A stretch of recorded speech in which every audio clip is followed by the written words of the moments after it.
Not I. I did last time, and I forgot everything. Basically, shit hit the fan, and we had to fight 10 of these hooded and masked undead things. They had a scary aura about them, and our friends got the message and came to our aid, only for us to have defeated them in combat. Um, it was probably good thing that we did this though, because what happened is that we found out that this portal leads directly to Orcus. And that meant a lot to Desto. I believe Orcus is a big, scary man in his head. So Seymour said that we should just go right in and deal with this. And Buck was calling for caution. So the turns have tabled. And so we were discussing what it was we were going to do, if we were going to immediately go in, assault the one of the princes of hell, or if we were going to wait and see. So I think that we were still also waiting on the word from Dwarven Council. Unclear. Oh, we also left Maori just to deal with the Dwarven Council. Yeah. So I was gonna say we don't have an answer on it. We left 2 people over there. They'll get the answers when they get them, and we were told to emphasize that we are on our way right now to help the city out because something came up. So something came up, and here we are. So what do we do? Oh, and we leveled up. And we did level up. Oh, 14. I forgot about that. Wait, we're level 15? No, you were level 14. Yeah. Nice try, Buck. I appreciate that. All right. Yes, we are level 14. Ooh. I forgot about that only because I still have a spell I get to choose. Ooh, please. Seymour, what we got? Let's see. Let us know. Let us know. I don't know how many so levels. You and I talked about doing the switch thing, and you're still cool with that, Tyler? Yep. Okay. But then I also get to picking the spell for the level one. So. Yeah. Why? I think I have. Right? Going to cast. Hey, I still get one more. While you're doing that, question for Brent. I want on D&D Beyond. It looks really fucking weird right now. Do you know? Weird? I don't know. Do you know how to get the character? I've never seen it before. Hang on, maybe it's just loading. Play D&D. They did change the layout, so go to Play D&D. Play D&D at the top. I don't see Play D&D. Are you on D&D Beyond? Yes. Okay. I'm at the home screen of D&D Beyond. I clearly see Play D&D at the top left corner. Are you on the desktop or are you on the phone? The desktop. Okay. Oh, bam. No, this is Play. Right now it's giving me like things. It's got maps. It's got character. It's got Eberron. It's got Forgotten Realm. Play D&D. You are. I believe you're in the bottom of mine. It just says characters, and I. Hang on, I'm gonna try it again. D&D. That's all right. Beyond. /characters. I just went to dndbeyond.com and did /en. I don't know why. So I don't know. Yeah, I'm assuming that's what it is, but I don't know why it's not letting me do anything. Can you share your screen? Can you share your screen for me? Yeah, sorry, Tyler. I know you said totally good. I was gonna turn this over for you guys to like reset and discuss things anyway. So this is part of it. All right, I'm sharing the screen. Technical difficulties. Yep. I'm talking to God right now. I'm praying to God. All right, so hit the 3 arrows or 3 bars on the side. Yeah, Play D&D. My characters. Thank you, God. That's so dumb. Grimfrost. That's so dumb. I hate it. Okay. Well, Guys, look, I did it myself. I didn't need any help. Wow, man. I just exist in I don't love the new change either, but I've also realized at this point in my life that I exist in a perpetual state of that Stewie Griffin clip where he's just like, "What is this? I don't like change." No, I don't like change. I fucking hate change. I'm so over technology today. Sure. It has destroyed me. Yep. Next campaign, we're going back to paper character sheets. Brother, I'm so ready. I'm so ready for a damn paper character sheet. Okay. You have no idea. Okay, so as we get started with tonight's session, I did want to, as you guys mentioned in the recap, you are sort of you have fought off this collection of oh my god, I'm blanking on the Bodax, and now have a choice in front of you of how aggressive we want to be pursuing Orcus.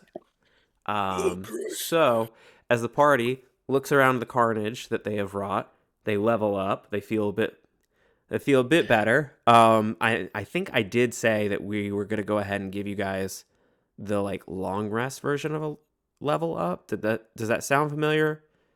If it benefits us, I'm going to say No. No.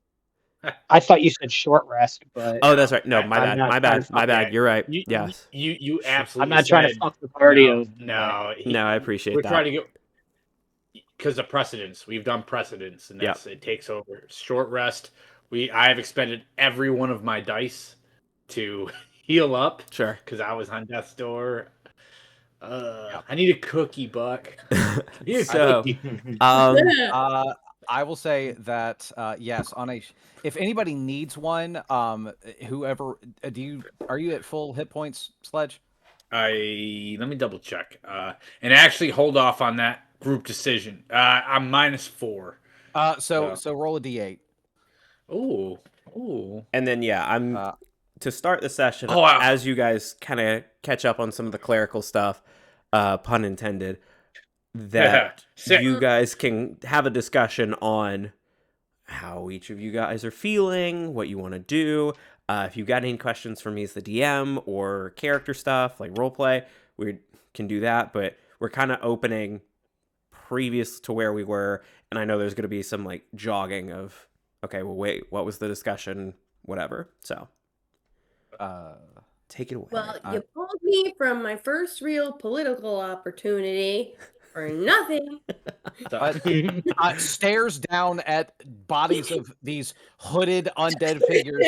A portal to hell is just glowing in like 40 feet away from us. I do not mean to be rude, but I don't think this is nothing. It's not as bad as some things that we've had to deal with. A portal to hell is pretty bad. It is pretty bad. Technically, it's not the first time we've seen it, though, so it's not. No, but Doesn't have like the that shock goes value. directly to Orcus. That is bad. Buck, last time It's we strange had that it's happened twice. Buck, shaking. it's weird, Buck, that you're stronger, but you're shaking. Vice, way back in the day when you were a wee little goblin, I was never wee. you planted your glaive in the ground or were ready to die, holding out on the thing. When I had full everything, and we didn't just get bum rushed by. You were like the fraction of the bugbear that you were a bug. You were a bug. Now you're a bugbear. I almost lost my best friend because I charged into battle. You did almost lose me. I will give you that. Oh my fucking god. I can't with you. His head has gotten way too big since battling that giant, and Gond needs to do something about it. Are you there, Gond? It's me, Martyr. I'm not saying we don't go in there. I think we do need to take care of this. However, I do not want us to just ready, fire, aim. That is not how shooting guns works. I've watched Bobby Joe do it. I get it now. Seymour, you seem pretty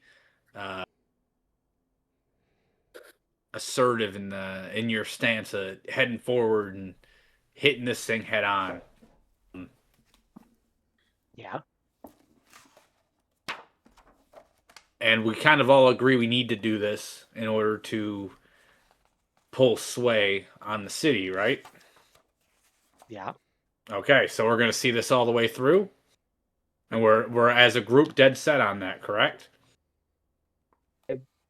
I would like us as a group to take this time to not give them a chance to recoil after we just did some damages to their outer perimeter, and we might as well just go in guns blazing, because at this point, if we don't make it out of this situation alive, the world ending's not our fucking problem anymore. I agree. So Buck, this is agree? the first Okay. real step we have to actually slowing the pace of the damages that could happen to this world. I think that's something to toast to. So when I do it, I'm a dummy and a fuck up. Buck. But if we do it as a group, then like it's all cool. Buck, let it happen. Well, I mean, I'm having the conversation with you guys saying this is what I'm adamantly leaning towards us doing. I didn't just decide to pull out my axe and swing on a royal. You see how that's a different parallel, right, Buck? Because if you don't, that scares me. Buck is going to stand up, going to walk in a circle, and if you listen, he is counting to 10 in Goblin. And he's going to come back. I see you. I hear you. It is same, but different. I wanted to make sure that we were on the same page. If this is what party thinks we need to do, then I'm not going to leave you in lurch. However, I do think for it. Do we need to vote for it? Yeah. DM. I'm not saying we shouldn't, but I'm gonna say real quick. Hold on. Zane is gonna like crane his neck around to look at Bobby Joe and be like, "You're like really passionate about government now, huh?" I think she's trying to run for like lieutenant governor or something. Technically, my dad is the mayor. I was born and bred into it. You're following footsteps. Is mayor a hereditary title? It could be. That means Zane gets it after me. Yeah, so AJ, you had a question. So we leveled up. Yep. And then kind of simultaneously had a short rest, right? Correct. In that time, since we are dead set on going through, I think that's dope. Would you allow me to cast and have us benefit from God himself with a hero's feast? So just to confirm with everybody, that is the vote that you all want to press on and do this immediately. As players, I'm checking in with you guys. I'm willing to hear Buck out on why we shouldn't. That is part of the whole stance that I've been in. Like, I'm never not going to say we won't have a conversation about it. But I have made a strong stance. What Buck has to we say just too. gave up our chance at talking to politics to come here because you guys got into danger. And we've alerted. we have made a bad impression by leaving. And the way to save that impression is to do this, which is what we were already planning on doing.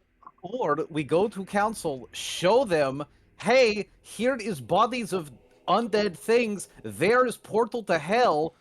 Like, we're going to go take care of it, but, like, this shit is real. But they can reinforce them. Fair. Yeah, like, if we can get some kind of, like, I don't know, like, here is healing potions. Here it is, like, here also, it is like things. stuff Here that it I is just support. I'm with Seymour. I'm saying they're going to reinforce. We have them on the back foot right now. They could reinforce themselves. Do we even know that they like are aware of what's going on? They know something's going on because they know that things are getting destroyed. Even what's his name? I'm losing my words because my brain's not working. Sledge's mom mentioned weird things happening. We made this check last session. I know for a fact. They They do not know that these things got fucked up, which means we have the benefit, which means we can go take them out. But like, I'm casting while we're talking, if you allow me to. So yeah, we'll come back to that, but I will also say that Deg, from his like shivering, whimpering little hunched figure, is just like, and they do sort of know already. Like, it's not that they don't believe it's a thing; they just didn't have answers. I hope we all just we have them now. I honestly, I see both sides here, because I don't disagree with Seymour. I think leaving it is a bad idea, and we've already made one bad idea by leaving the other situation, but it's leverage. And we could go back to the meeting and say, listen, we already did this half.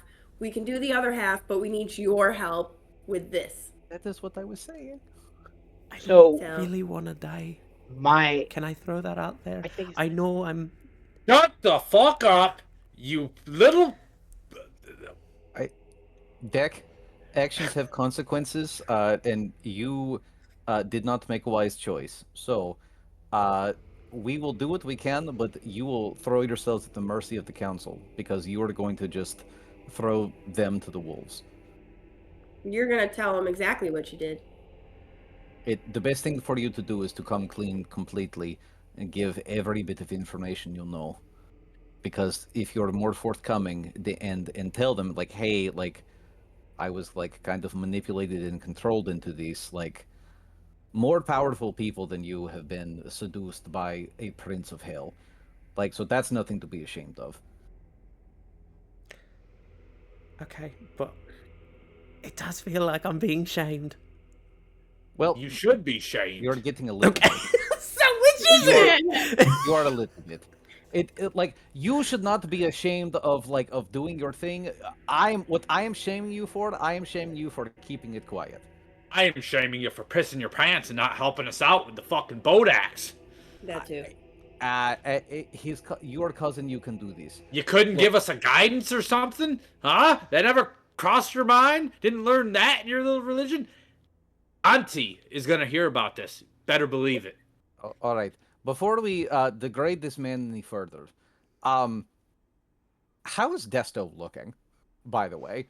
Is he even here? Did he sneak off? Testo is here. I mean, what specifically are you requesting information on? I am. Brent is asking on a scale of 1 to like 156 or whatever his. I his gotcha. HP. Okay. How is he looking?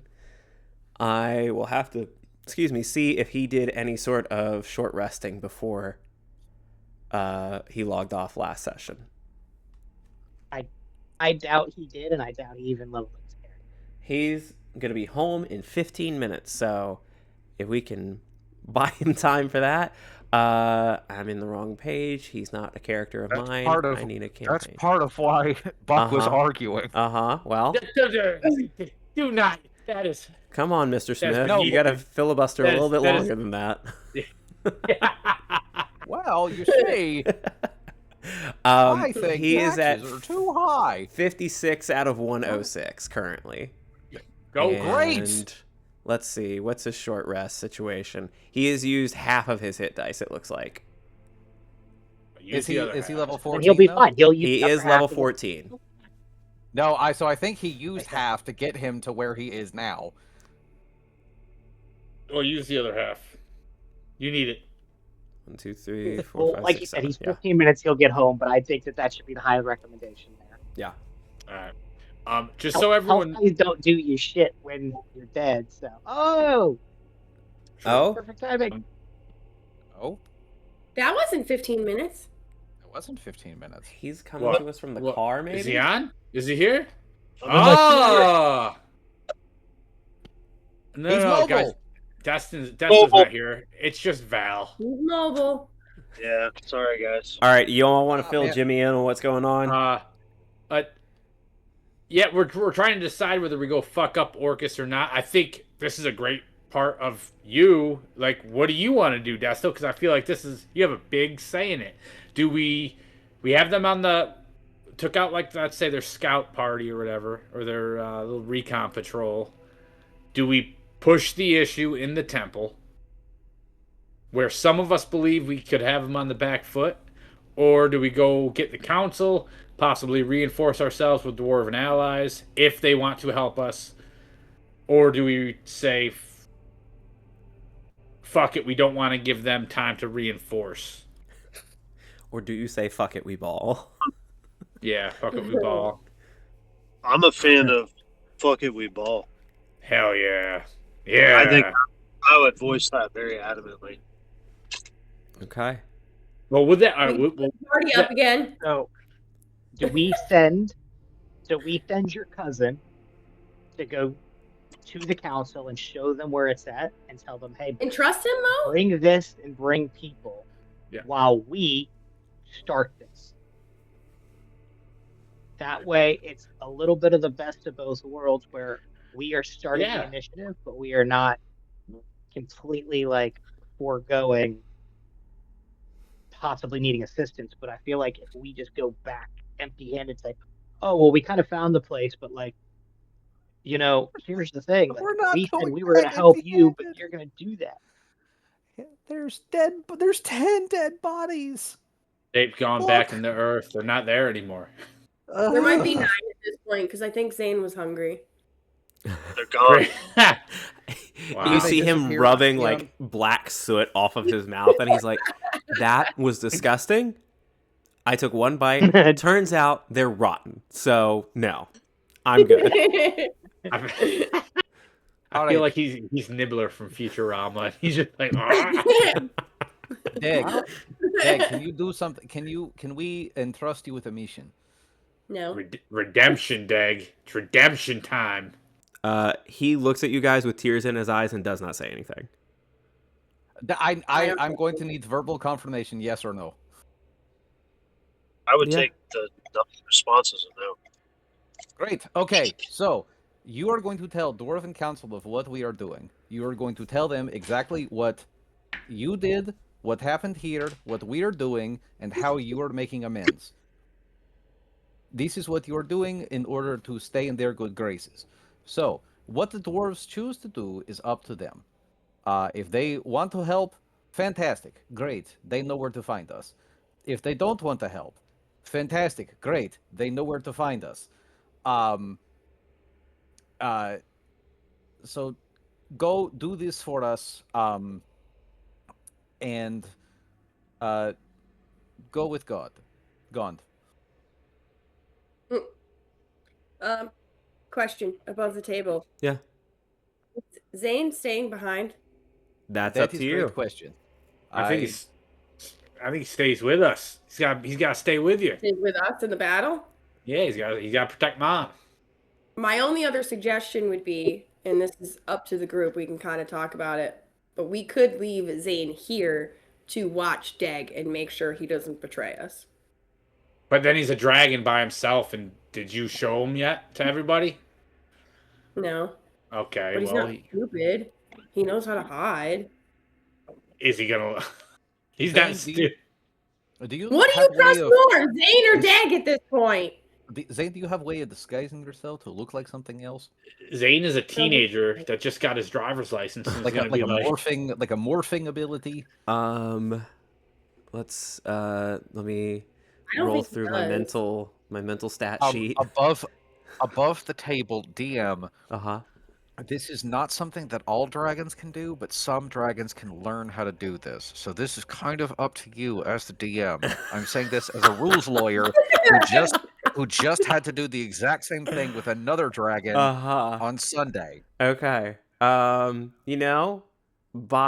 way of precedent, we are sticking with what is in the stat block, so I am going to say no.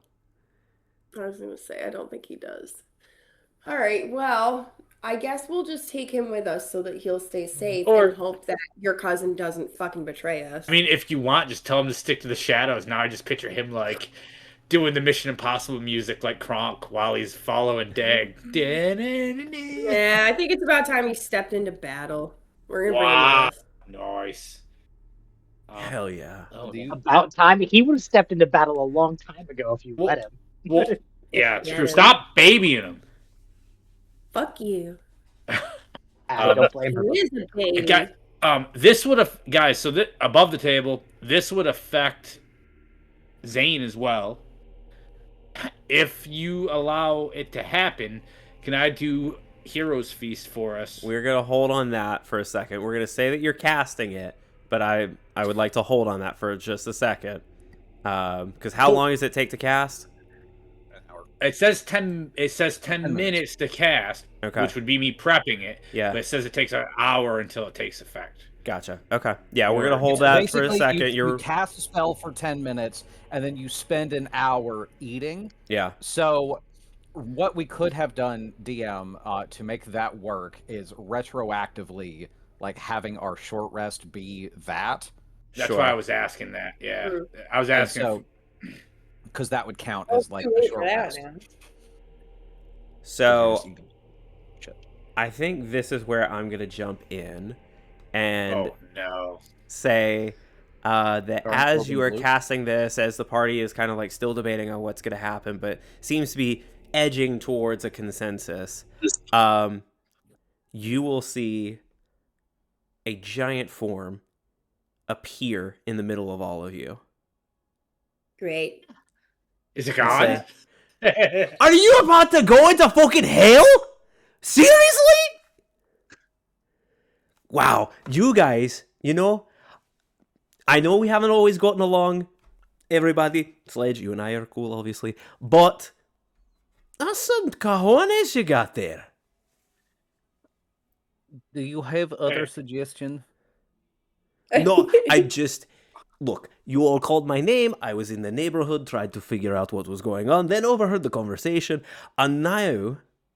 Look, alright, let's get you guys a bit more prepared, because this is gonna be...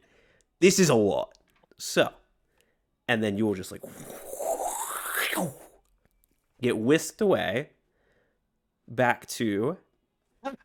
Oh my god. A familiar place. You are now in the Feywild. Wait, could you have done that the whole time? Why have we been traveling so long? Right. I'm not going to argue. And then you see Buck is now just back to counting to 10 in Goblin. And can only make time moves differently in the Feywild, like super slow, right? Oh, that's true. Time change like a week there. It's like maybe an hour in the other world. Mm-hmm. I'm just mad because I was preheating an oven, like magically preheating an oven and getting the turkey ready. And no, I'm just like, man, I can't wait for this. If you will allow me, I'm gonna step in. It's fine. Seymour does it. He's an asshole. It doesn't count for a spell slot, you know. Just snap, give that back. All right. So part of this is also Lathander sent me. So Bobby Joe, I think he wanted to talk to you, and then sort of the rest of it. All right. Wow. This is just hell. Really, Orcus. That's incredible. Honestly. Really, really deeply and truly proud of you all. This is. Wait. Orcus is a bad guy, right? He's not just a misunderstood person.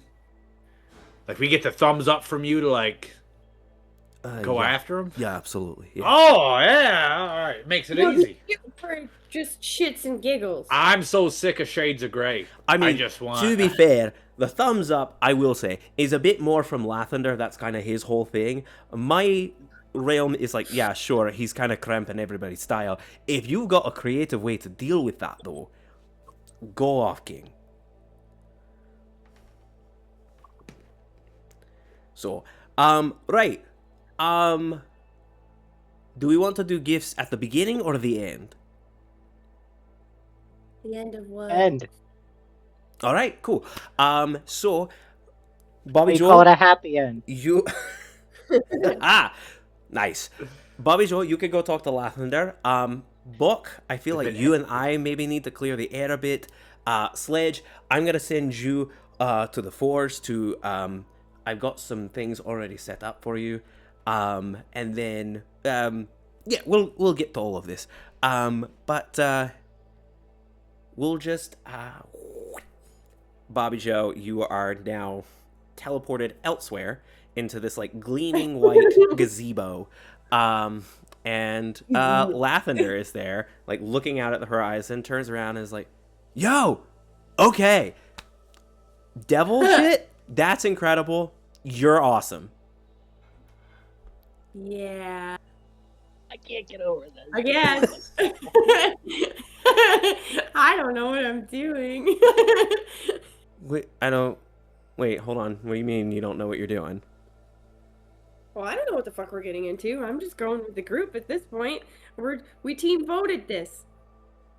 And then Gon showed up and here we are. So you all team voted this? Like, we talked about, like, the bad shit that was going on, right? Yeah. We all team voted this. For the most part. And how are you feeling about your team at this point? Like, I don't know. I mean, we all have our faults, but I still have love for everybody. sure, and that's good. Do you think the people are trying to eliminate those faults? Because there are only really faults if you recognize there's something wrong there, right? Correct. Yeah. I think some of them are trying. Uh-huh. There's a couple I'm a little confused about. Okay. Do you want to talk about it at all? Like, neutral third party kind of deal? I don't know. At first, I was questioning Seymour because he's made some weird decisions. Okay. But he's also been very honest, even if it takes him a long time to get there. When And then I was hold... Oh, go ahead. Sorry. No. No, go ahead. When you say You weird first. decisions, what does that mean? Like, just some decisions that I don't think I would make. But I don't know because I've never been in his shoes. Okay. You know that that's vague, right? Yeah. So is my brain. I'm very confused. Okay. No, like, I don't want to, like, press, but, like, if there's something wrong, like, that's kind of, that's the deal. Like, we got to deal with it. Well, he kind of did kill the other princess. Okay. That's murder. That's bad, right? Yeah. What a battle tale. That's Also, just as bad. Fuck you. You tell Gond everything. And I would tell you to go to hell, but we're already going there. Anyway.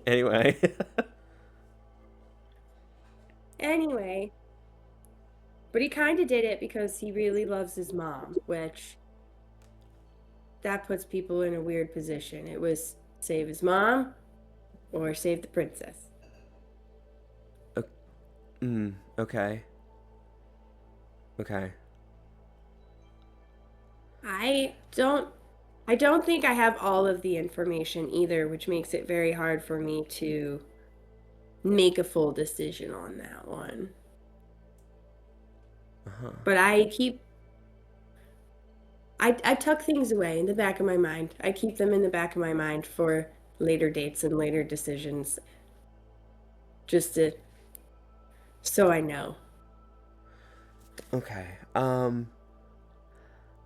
I think you're great. Okay? I really enjoy having you as, like, I don't know if we've, like, officially established this label, but, like, you're kind of my champion at this point, and I'm really digging that. And I hope you are too. Even though, like, things have kind of been wonky and there's a lot of responsibility thrust on your shoulders, et cetera, et cetera. But you're not, historically, you kind of learned about me as a result of these adventures, right? Like, we kind of, like, struck up a thing, but Right. I feel like maybe we've both put the cart before the horse a little bit, and maybe I need to, like, kind of lay out a bit more of my deal. So like, I'm the god of light. And I know that part. yeah, no, I know. Like, I'm sorry, I don't want to mansplain to you. But like, the whole deal with the light is eliminating darkness. Like, it's not just like happy fun times. It's also like, it is beating back the forces of darkness that can encroach on the light. And so like, the other guys give me grief for like being like a bit much sometimes, and like, you know, like rock on for sure in all aspects. Like, if there's gray, then that's like partially dark, you know? And so all this like gray area that we're talking about, like that's a mixture of good and bad. That's like light and dark. And so by letting that dark be there, it's like muddying shit up, you know? Yeah. But I made bad decisions at some points too. Maybe not to that level. But like, I don't know. What if I'm not good at this?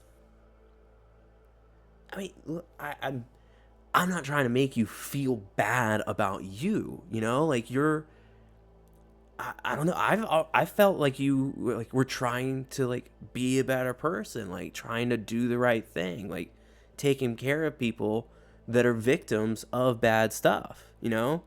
And so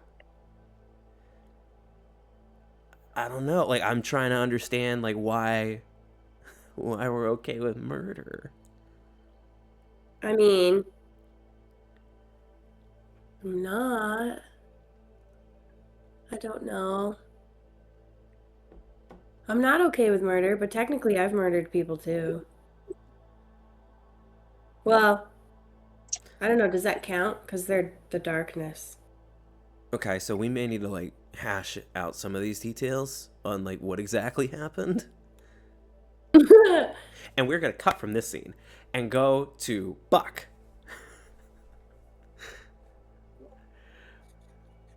So, Cut to Buck. 30 seconds in a room is already bloody with like a swollen eye, and it's like, oh no, listen here, you little shit. So, there is going to be a moment though where like Gond is going to kind of whip the other party members away. Yeah. And it is just Buck standing here with Gond. And he's like, could we take a walk? Lead on. And he will start strolling. And as he does, you see that like the ground in front of him shifts from this like mossy sort of like interior forest setting to very quickly and in like a natural progression, but still very quickly, this like beach that is also like bordered by a forest. And so as you guys are walking along this beach, he's like, I think it's time we clear the air. Like, it was kind of funny letting you be pissed at me and me not being around to, like, you just kind of yelling at the sky, fists shaking in the air. But, I don't know. Maybe feels like if y'all are going to fight the devil that we square things off. Even though I'm quite honestly not exactly sure what I've done to piss you off so much. It is not what you have done. It is what you haven't done. Okay. Growing up, we hear stories of the gods, and the gods did all of these great and wonderful things. They made us. They made the birds in the sky, and the water, and the fishes, and the things, and like all of these things that we are looking at here. Like, these were made by the gods. Mm-hmm. But goblins were made as weapons of war. We were created by an evil dickhead, Right. who took joy in our suffering and dying. And what did you all do about it? The world blew up, and you let it get blown up. Do you mind if I stop you there? Let me hold on. Okay. Let You let are me cooking. let me cook. And then Funny 'cause we they- come and so hearing these things, goblins. We do not like fuck with the deities, right? Like we recognize that like you exist. Like to say you do not exist is folly, right? Like you are there, but like what have you done for like you didn't do anything for us. Like in here, just hear me out first. So we turned and we looked at our ancestors who laid the groundwork and the foundation to let us be who we are. It is from them that we get our strengths, not from you. I see what you have done for Sledge. I see what your siblings, your co-deities, I do not know your intricate relationships, whatever. I see what you have done for these people.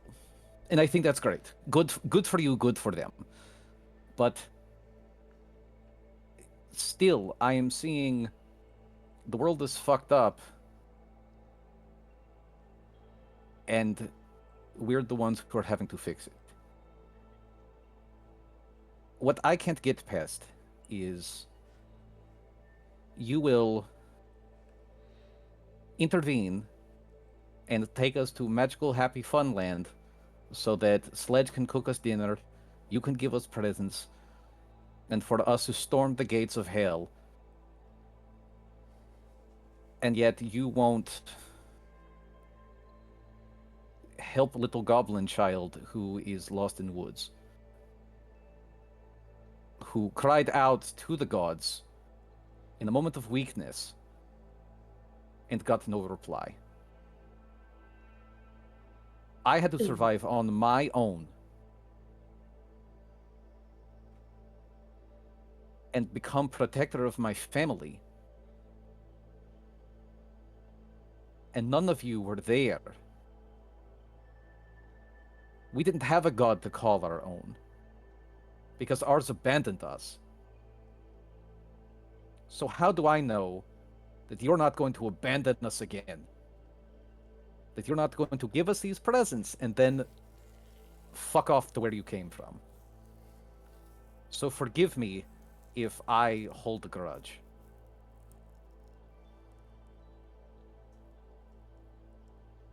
I live and die by my own mistakes. I have fucked up. I own that. Can you say the same? And Buck will, now I'm doing it, is going to angrily like wipe away the tears that are coming out of his eyes as he is going to stand defiantly and look at Gond in the eye,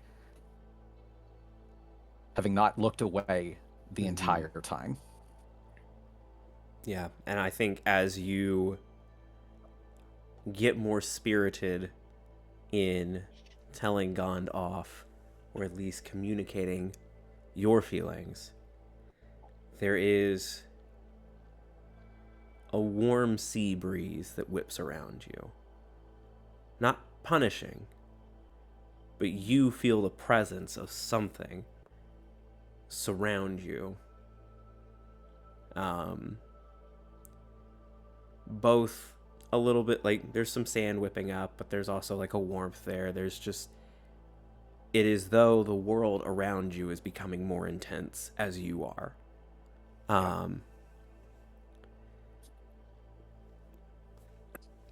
That is, there is a lot of truth to what you said. There's also a few things that will not bring you comfort, but might offer a bit of clarity as to why your expectations have not been met. primarily, you're discussing of the goblins being created by an evil god, and why didn't we do anything?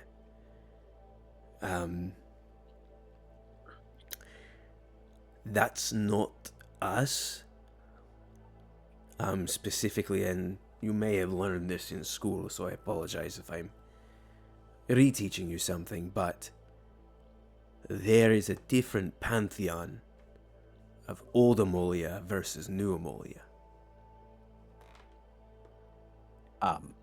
Buck is still listening, but is going to look around. This is the ocean, so I'm assuming there's not really any. But like, I'm looking for a rock, like rocks to just start skipping. Okay. And roll me a survival check. Okay. I have proficiency, but too bad I rolled a 4. Okay. I think that's an 8. So I think Buck is instead going to grab a crab and it's going to fling it, and it's just like shit. And we'll stop. But a god is a god, is it not?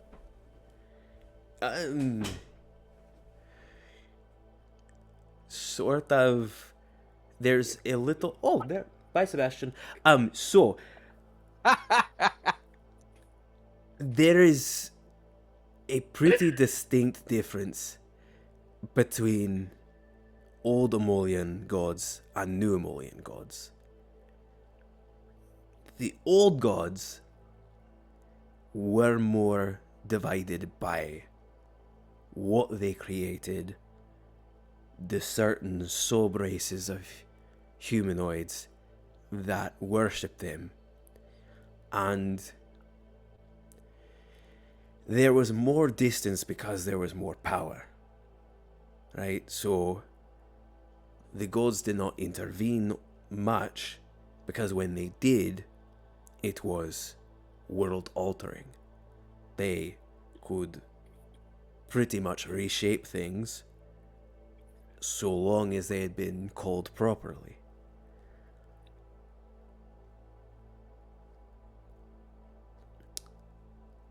You all have done enough and seen enough. There's a talk for a later day. But I'm able to tell you now that we're not as powerful as they are. We are not entities that existed before or outside of Ammolia. We are... Magic was the one thing that was left in old Ammolia, sorry. That was the thing that allowed old Ammolia to become new Ammolia, because in the destruction and in the fighting, the gods also fought, and some of them were able to hide, such as the one you're referencing, but for the most part, the massacre that killed the world of Ammolia also wrought havoc on the Pantheon. We are not separate entities. We did not exist outside of Ammolia. We did not exist before Ammolia. We will not exist after Ammolia, because we are the personification of Ammolian belief.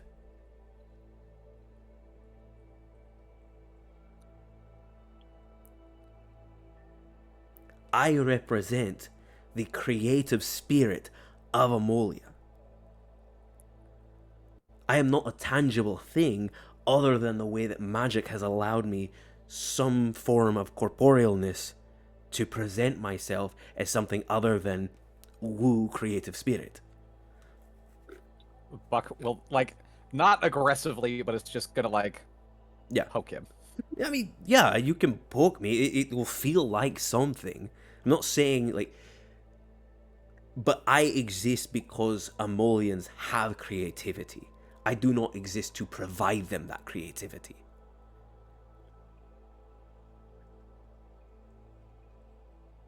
I don't know if this makes sense at all. I don't, like...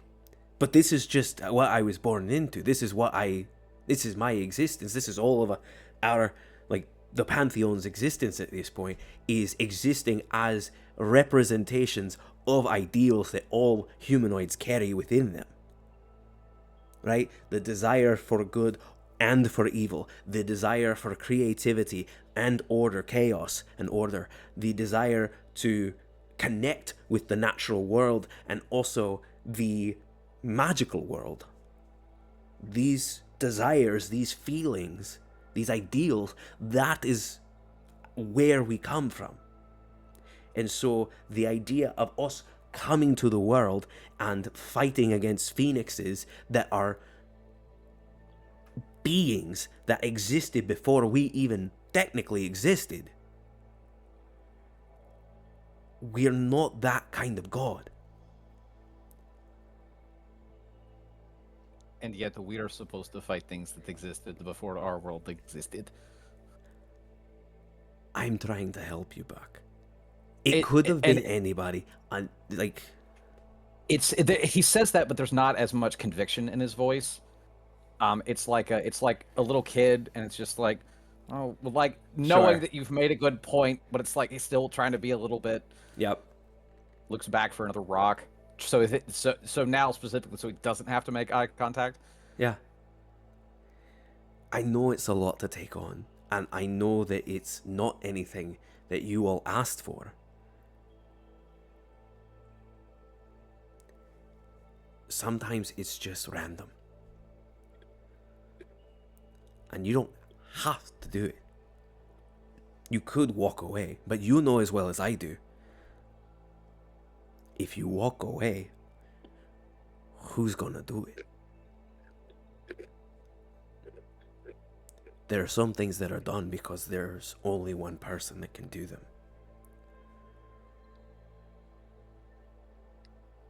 And Buck is going to be looking down, and how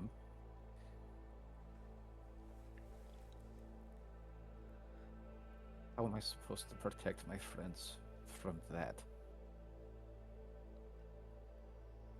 How can I protect them from the end of the world?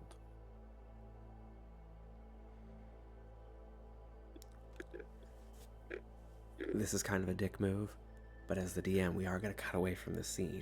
Yeah, no, that's a perfect place to go. So, Very dramatic. Very dramatic. That's what we do here.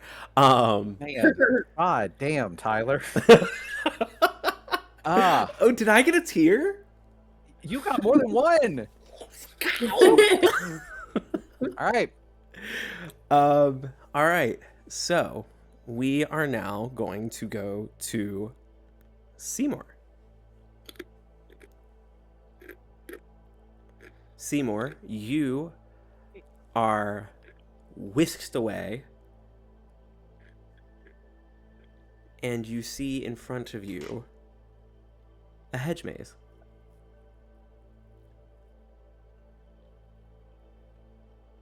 There's no one there.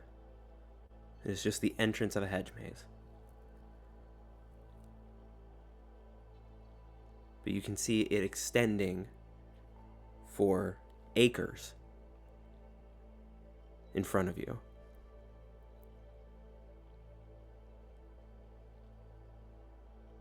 Is it like just a straight line going out, or I just know that like it's...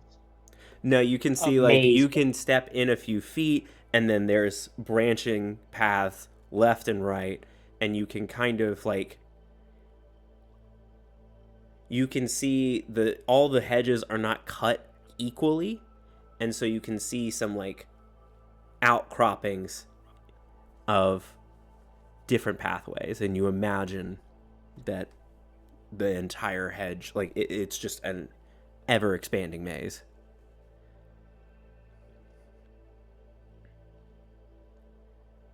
I'm very torn being in, or just like casting myself and going over. Sure. Just because of that, but I think for the sake of what's going on, I'm doing, be like, okay, I'll bite, and I'll start walking the path. Okay. As you step into the hedge maze, do you go left or right?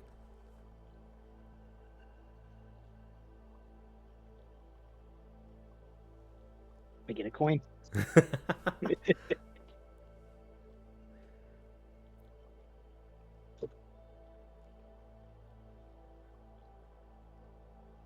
Left.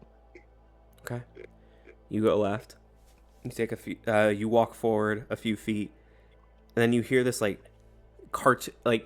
I'm envisioning the like cartoonist like sound as you step through a shimmer. Like you feel something shimmer around you, and then looking in front of you, you see more hedge maze, but the bush, like the leaf pattern, looks a little different than where you were walking. And as you turn around to like figure out what just happened, you see that now you're walking right.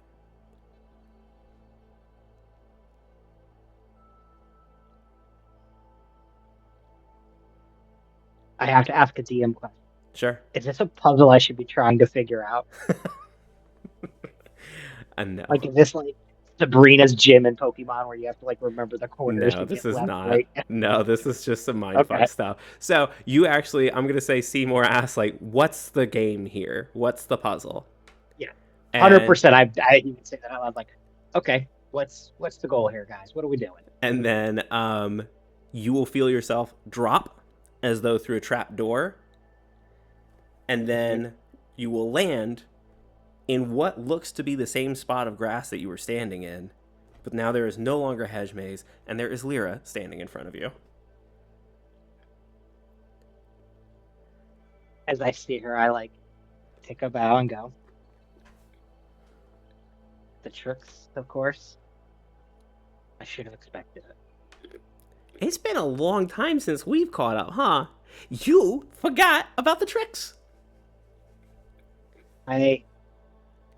For some reason, when Gon started spewing what he was going to say about who's doing what and him not mentioning you, it made me think of you again. But I was like, wait, if he didn't mention another god, that'd be pretty rude of him. And he wouldn't do that, right? All part of the mystery. Lathander loves his name out there. Me, not so much. Not so good for a god of trickery to be known to everybody. So, keep a low profile, move amongst the shadows. But I'm still gonna check on you, obviously. So, how are things? Seems like you've been up to some tricky stuff. Got some tricky stuff in your future. How we feeling? Yeah. Honestly, just trying to survive. And I'm just trying to make sure everybody survives. And doing what I have to do for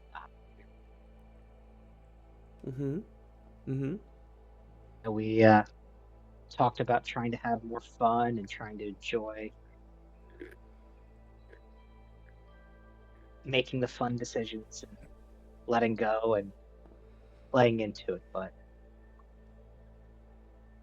when you're really kind of struggling with that, aren't you? When I'm spending all this time cleaning up other people's messes, it's hard to give myself a moment. And why do those messes need to be cleaned?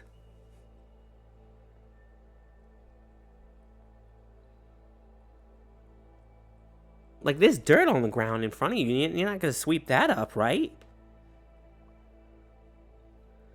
I mean, at the end of it all is that I don't necessarily want to die yet. Sure. And the way this is sounding is that everything's leading to the impending doom of New Ammolia. And in a matter of months, everything could go poof and be gone. And it can just be slightly less Old Ammolia whenever the next one rolls around.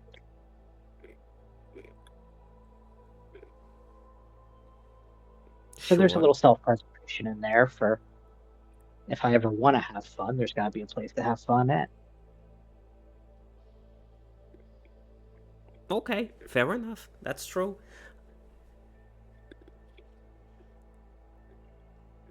But I can't help but hearing this very solemn, like, you just, it's weighing on you so much. Has it always been like that? I mean, like, were you ever like a class clown? Did you ever like carry a whoopee cushion? It's like a bard that only does funeral dirges. There was a time when it wasn't always serious, but that was short, and I do miss it, and I would like to get back to that. Do you?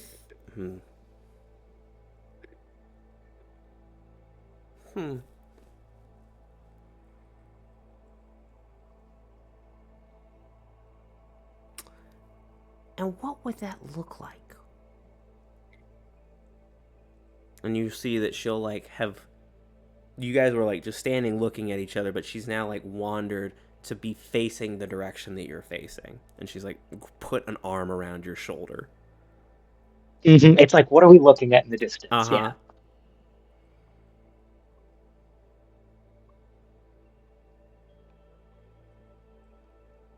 I kind of like look at her and look at me like, just be nice to not have to feel like everything's on our shoulders. Okay. And she'll like immediately pull her hand off your shoulder and be like, my bad. No touchy. He says no touchy, everybody. As she like goes to like pull her hand, I like go to grab it and like poop, do a little twirl and be like, it's not the touch. It's the responsibility. Ooh, so suave. Shoot her a little wink. Be like, yeah, I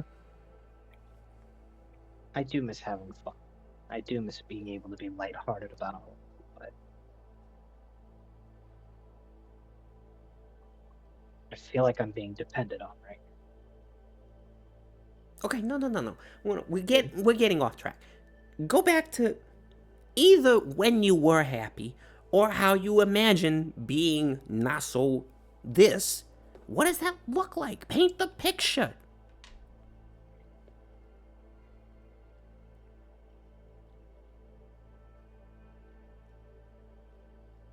There's like a very long pause. And he goes, and we're just like,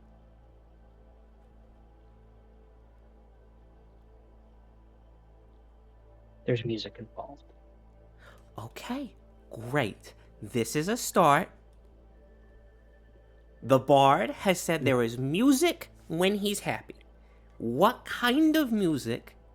Who is there? What are you doing?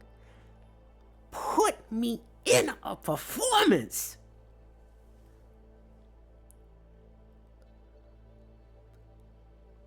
I miss the idea of being able to go town to town, playing songs for chump change. Not because I needed it, because I liked it.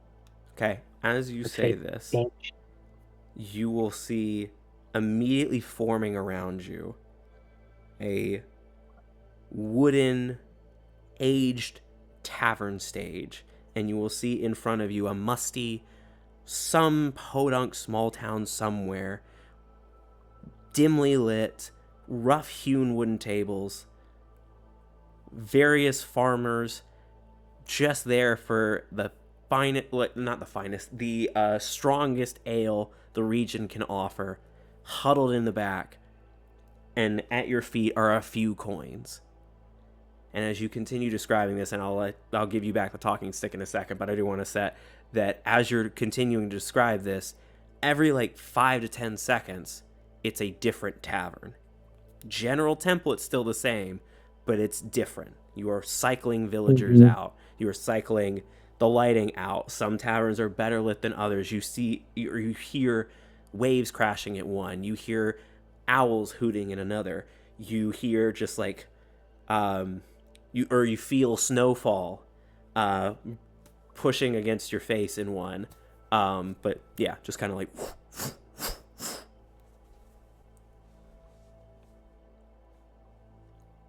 As I play music in this bar, people come in from outside just to see what the commotion's about, just to hear, just to listen, because there was a time and place where somebody might not have heard music for a few weeks, and just the sound of an instrument is magic to them. As I Okay. perform and sing, Oh, sorry. the bar gets livelier, and people smile and cheers. And just right behind me, I can hear the slightly off-tune beating of a tambourine, just trying to keep up.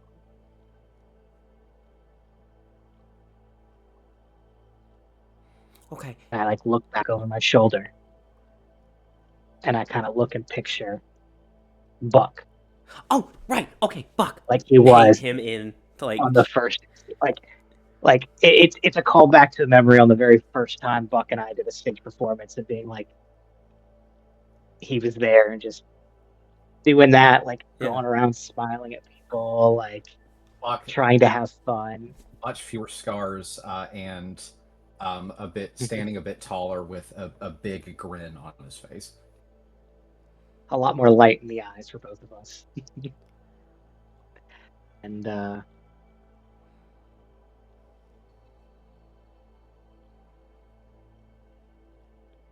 Okay.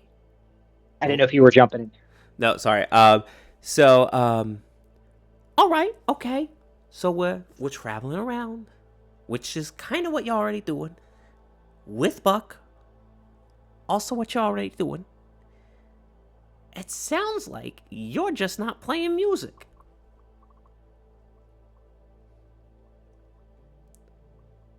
I mean, just saying. But this is very good to know. And I'm sorry that there's been so much going on.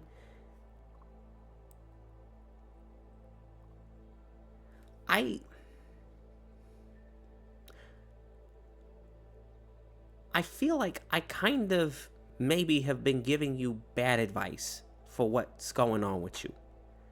That this whole like, lighten up, look on the bright side of life, make it fun, make it interesting, be tricky or whatever. That's just not your style. This whole like jazz improv thing, not you. You're very, and she'll like stand up straight. Her like outfit changes into a soldier's uniform, and she's got like a little snare drum in front of her. She's like, you're very much to the beat of the drum, you know? Just marching forward to what your goal is, but and there's nothing wrong with a snare drum beat, you know? Like, it can be rousing, it can be inspiring. It's just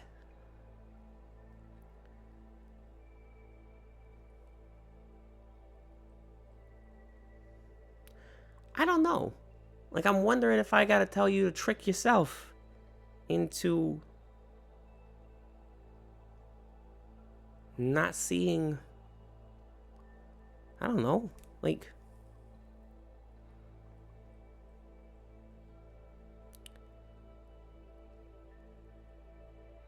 I don't know. You've stumped the trickster. Slow down time?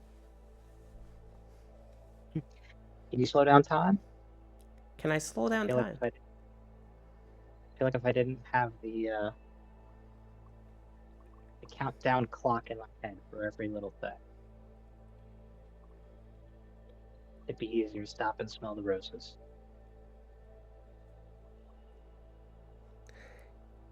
Yeah, but that countdown's just gonna be delayed a little bit.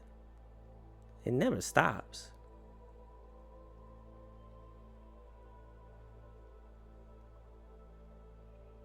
Right? Yeah.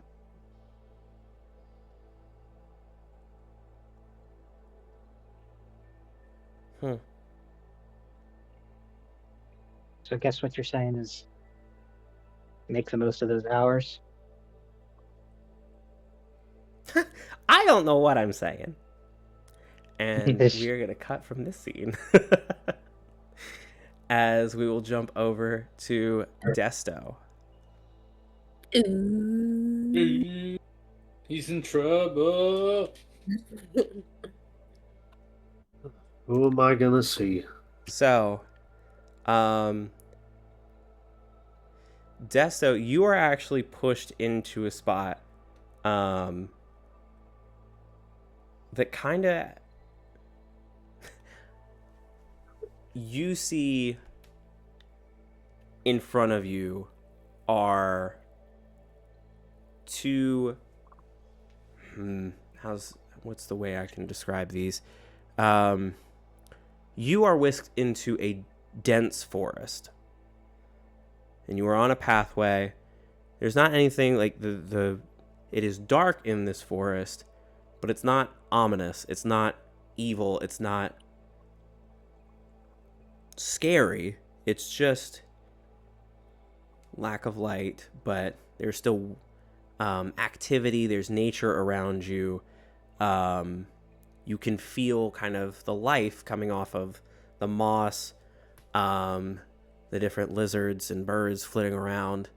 And these compacted trees have formed archways over two paths in front of you.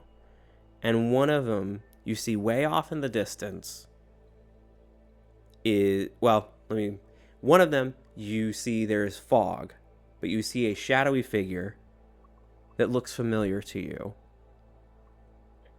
that also looks like you. And then in another path, you actually see no fog whatsoever. It seems that between this fork, the fog dies. And way off in the distance, you can see a dwarf bumbling around. I'm going to ask you, Desto, which path you feel drawn to.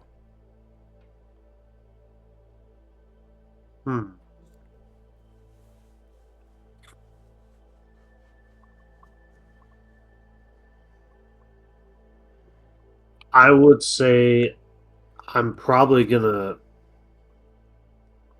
I'll sit there for a minute and kind of like meditate on it of Yeah. like what should I choose here, and then I'm going to jump up. I'm gonna start going to the path with the dwarf, Okay. and I'm gonna like stop and just in my mind I'm like, this is the less dangerous looking path, right? I know with the fog and everything, I've been in that situation before. Do I really want to go back to that? But I know, like, in my heart that that's where I'm supposed to go because that's the hard path ahead. I mean, At least the way that I'm looking at it. yeah. Would you like to roll an insight check?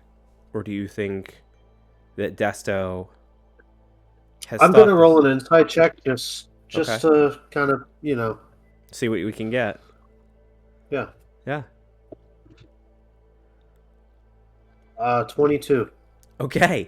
Cool. On a 22,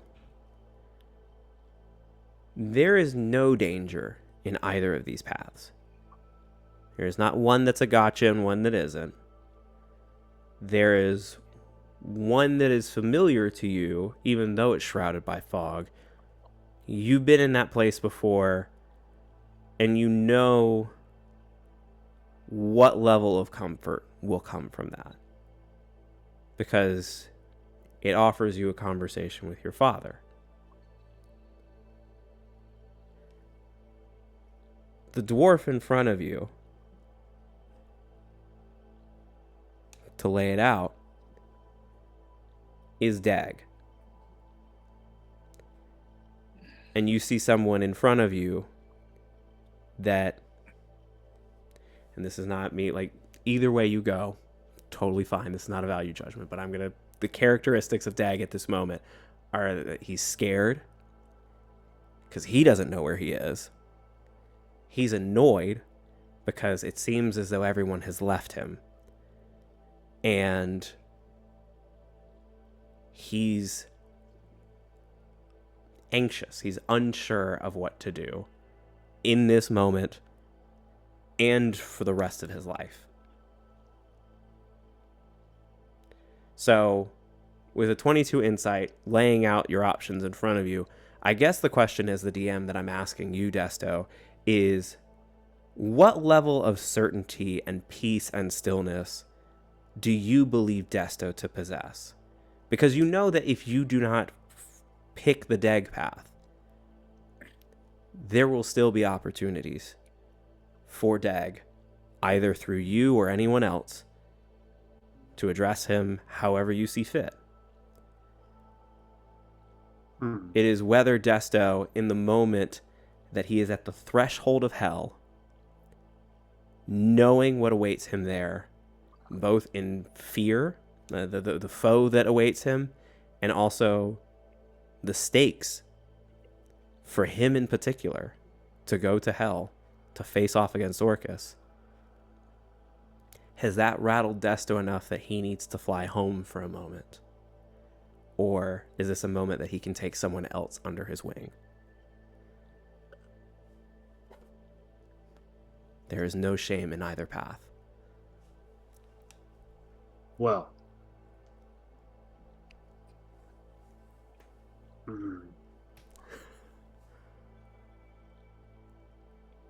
I'm gonna... Alright. Alright? I'm going to...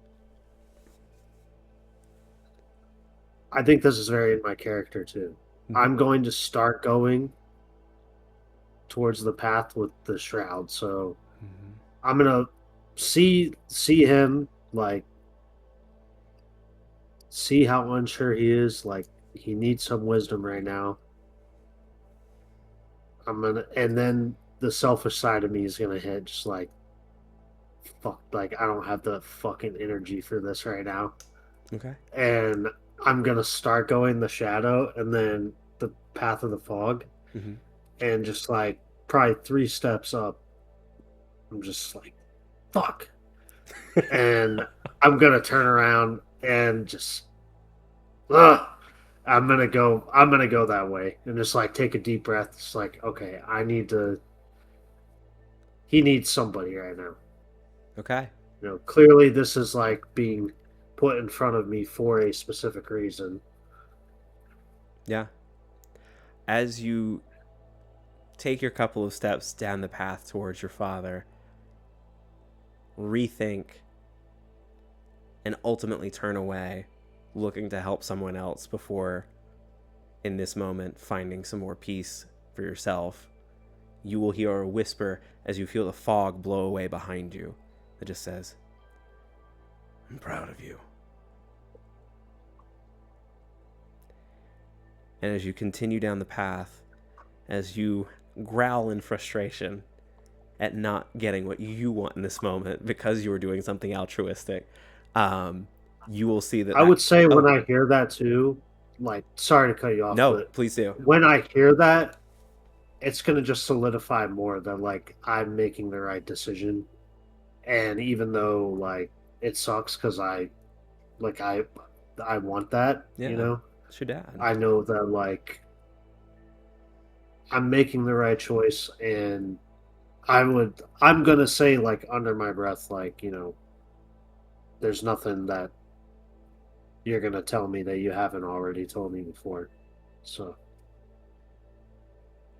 Yeah. And that receives no response. But as you walk forward, you will see Dag kind of whip around and be like, "Oh, great. All right. Well, at least there's one person here. Because we're in the middle of fucking nowhere. I don't know what happened. Is it... Who did Seymour do this? Did Sledge do this? Who's the one magic one that just can kind of just whip us from... Can I even go home?" None of them have the ability to do this to either of us. This is someone of a way higher power than that. Oh, good. higher powers work so great for me. Stop wagging your finger, Taz. I'm getting damn close to be able to do this I know. myself. I know. He's already scared enough. Jesus. But I just feel like we're here for some sort of reason. Me and you didn't just happen upon each other in this forest for no reason. Okay. So what's the plan then? We're Well, just supposed to hang out in the forest and... listen. First, we got to stay calm. I can't be freaking out on me, right? I know you're stronger than that. I know your cousin. You see that he is very strongly taken aback by that. What do you mean? You all have... Well, I don't know. You all have said that I am not strong. I really haven't said much of anything to you. I don't know if you noticed. He It's thinks kind of back. like what I do. He's like, I kind of "That's don't say shit. fair, I guess, but Sledge Yeah, right. says I'm a wimp. The hairy one says I should be ashamed of myself. It's all out of love. He doesn't What? he doesn't really mean those things. He says, you know why he says that to you? Because he knows you're capable of that much more. He's hard on you. That's how family should be. Oh, we're talking about the... Okay, so I should still be ashamed of myself, but I might be stronger. Okay. No. I'm gonna laugh just like out of frustration, but also like, this is ridiculous. And just like, no, that's not what I'm saying at all. Like, you are strong. People fuck up. Like, people make mistakes. It happens. I've made plenty of mistakes. The love of my life is now captured by a devil, and we're about to go to hell to find him, to save her. Like, I don't think you could ever possibly fuck up to that degree. And look at me. I'm still here. I summoned I'm still hell. fighting. I opened the Yes. door to hell. Okay, and shit happens. So what? I did too a long time ago. This is Not a exactly the remarkably same- different tack than everything else that you all have said to me. I'm very confused. What do you mean? I'm not everyone else. Okay. This is just me and you talking. So, I mean, but there's going to be consequences. Like, I can't go home Okay. as soon as they find out that I did this. I'm out of Torben's society. There's no way. I'll be lucky to live. Let me tell you from my perspective, okay? I did something terrible that pretty much everyone that I know was killed, or pretty much it ended it resulted in the death of my people. Like, I'm like the only person left.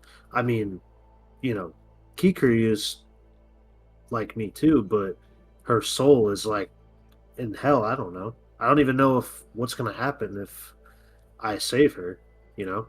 But I literally killed my people off with the mistake I made. Okay? Your people are still alive. They're still here. You made a mistake. It sucks.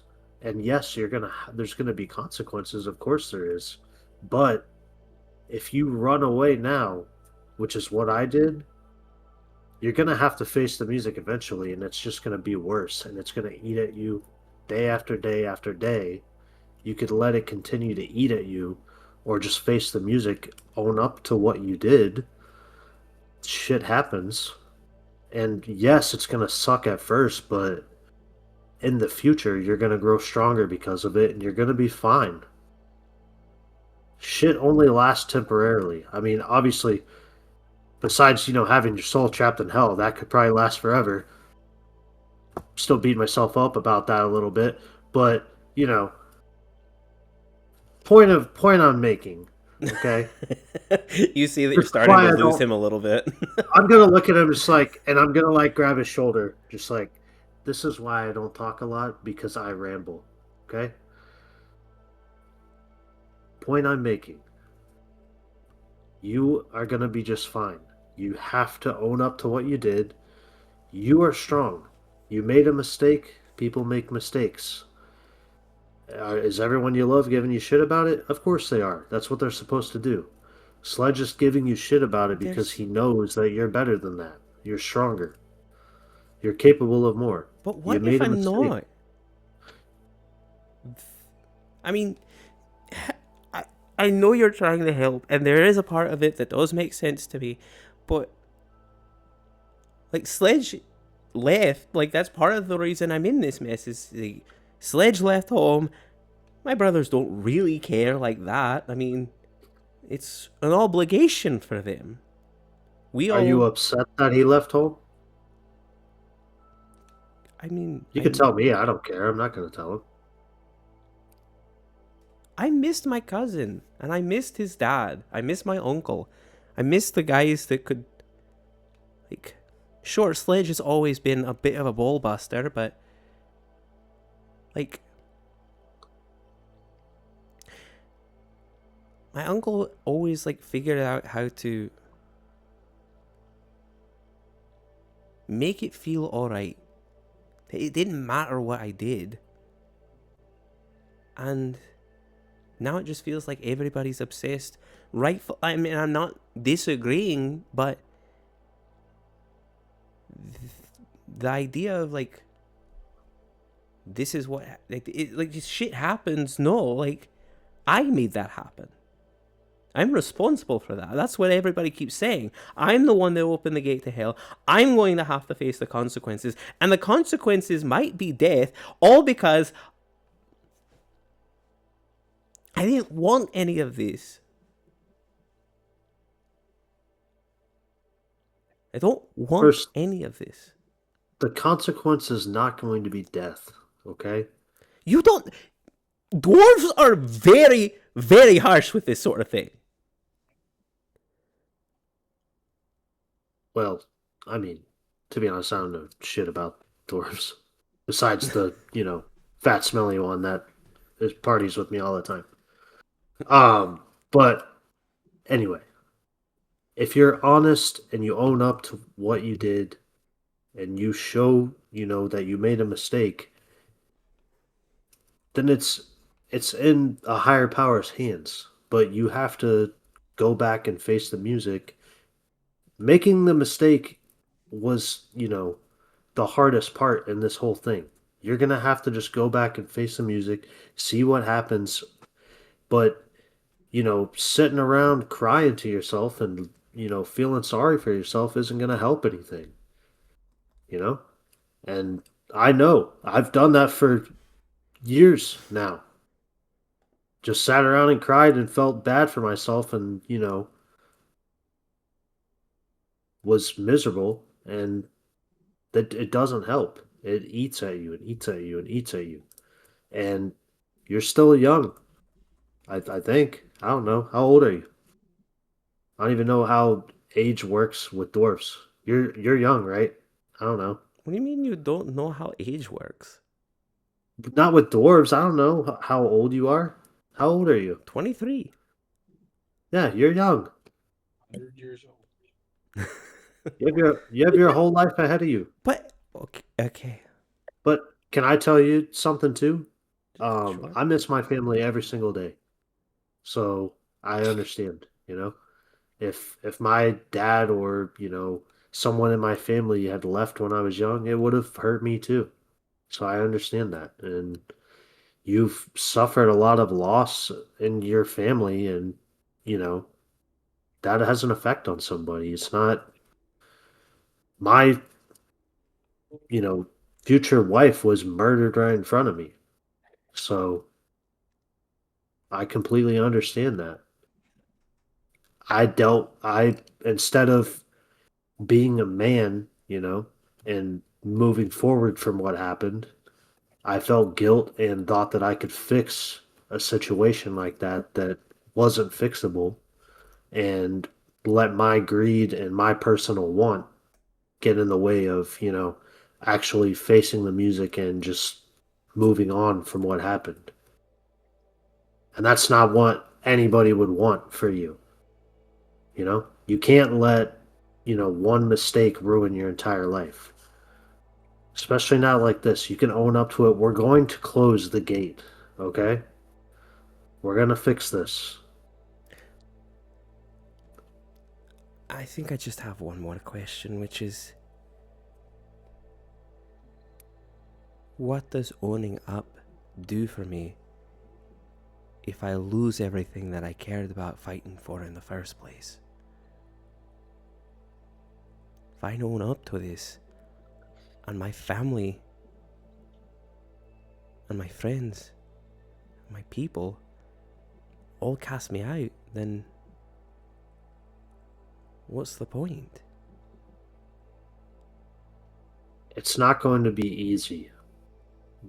They might cast you out at first. But you have to prove to them, that you are going to move on and be better because of what happened and not just sit around and be a sorry sop. If when you own up to it, yes, they're going to be upset, they're going to be angry. Some of them might want to cast you out. I'm going to tell you right now, I don't think your family's going to cast you out. They seem like good people, and I think that they care about you a lot. And are they going to be upset with you? Of course, but I don't think they're going to cast you out.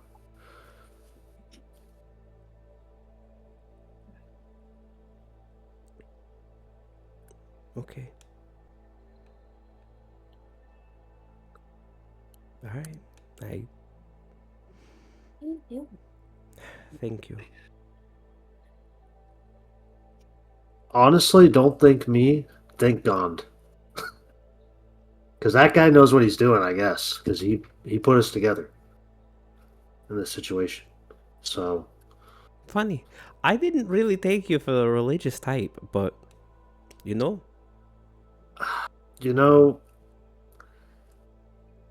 Again, I'm repeating, I sound like a broken record, but when your, girlfriend gets her soul taken by the devil, it's kind of easy to start believing in religion a little bit. This was a very formative event for you, huh? Am I gonna just Yeah, it's pretty much shaped my entire life. Yeah. All right. I guess I got that to look forward to. Just any conversation being like, hey, remember the time I opened a portal to hell?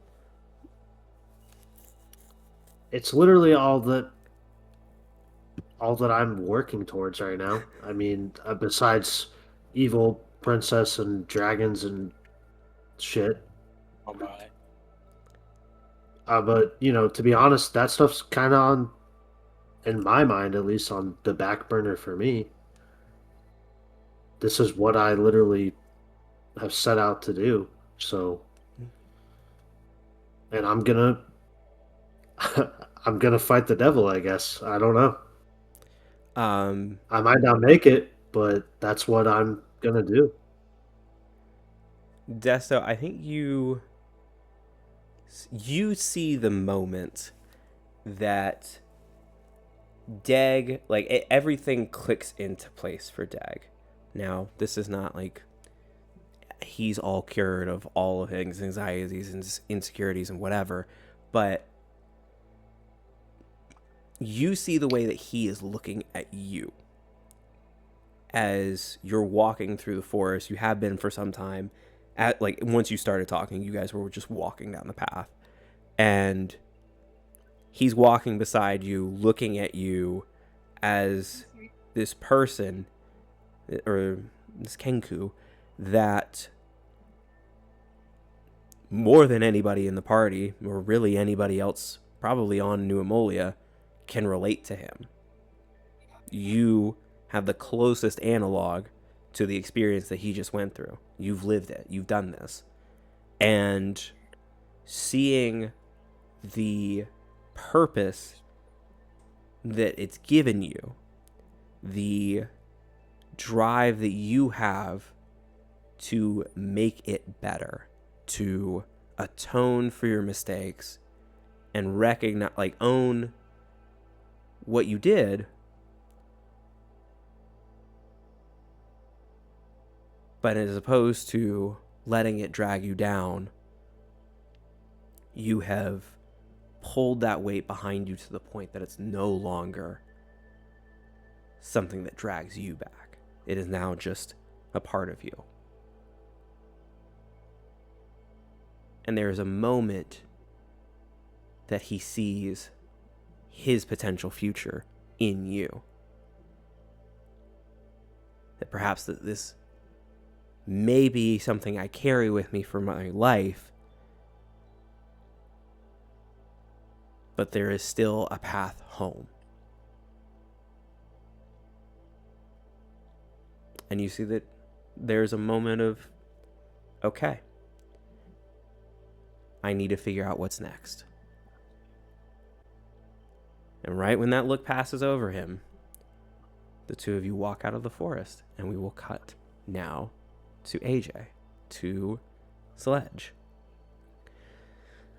And I'm going to try and keep us on pace. We may run a little long tonight, just as a heads up, but I'm going to do my best. Appreciate everybody hanging out, having these little moments. I know that when I'm not talking to you, maybe a little boring, but hey, Tyler, just so you know. Yeah. It looks like you're eating an ice cream. A cotton candy blue ice cream right now. That's with it. Your microphone. Oh. The mountain. That's all I've been staring at for the last 30 minutes. Now I'm never going to unsee that. It's all I've been looking at, and I'm like, fuck, I'm hungry. I want some cotton candy ice cream. I'm never going to unsee that now. Incredible. We all need ice cream because Tyler's been throwing the heat tonight. Ooh. Thank you. God, if we get a hero's feast, we're getting some cotton candy ice cream, damn it. Hell, yeah. All of it, the entire hero's feast is just cotton candy ice cream. Buck is sitting here. Gosh. Do we not get anything else? No, you will eat your ice cream and you will like it. You know Tyler's throwing heat when I talked more already than I have in the last 5 sessions. I'm just Sledge is thinking while he's working on stuff. Man, you know what? Random thought. That Desto doesn't shut the fuck up. So, all right, we're gonna bring us back to this scene. So as everybody is whisked away by Gond to their respective places, Sledge, you are whisked to. There's a darkness for a moment. There, you find yourself standing on a stone platform, and you see in front of you stairs leading up into what appears to be this giant cavern. And in various places, you see glowing red light emanating, and in front of you, there's a dwarf about your size, holding a clipboard, and you see that his beard is laced with gold, as is his hair. And he's checking the clipboard, and he's like, all right, so, Sledge Grimfrost, I presume? Oh, the one and only? All right, well, you must be one of Gon's favored, as you have been... well, follow me. I don't know about that. He doesn't ever answer me whenever I call out to him. His answers take many forms.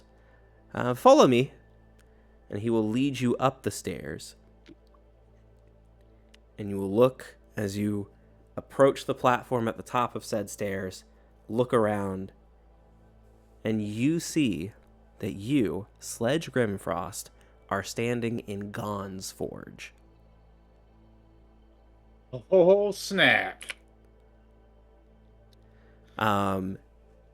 This dwarf... Is it very prestigious, or is it more like, I guess, blue collar, like, where you're like, man, I thought it'd be like fancy being a god, but it's very like low key, back to the basics? I wouldn't say back to basics. You kind of look around and see, like, I mean, just anything that you could possibly want to work with as far as materials and tools. Anything that might have limited you in size-wise, no longer a concern here. The forge itself seems to be situated in a volcano. Okay then. Fancy. So, this dwarf will lead you to a workbench as you see, again, any, like, gold bars, silver bars, platinum bars, all in front of you, along with every rare and exotic wood and, horns of various beasts. I've been instructed to let you know that the forge is your free reign, and whatever you would like to make, you may make.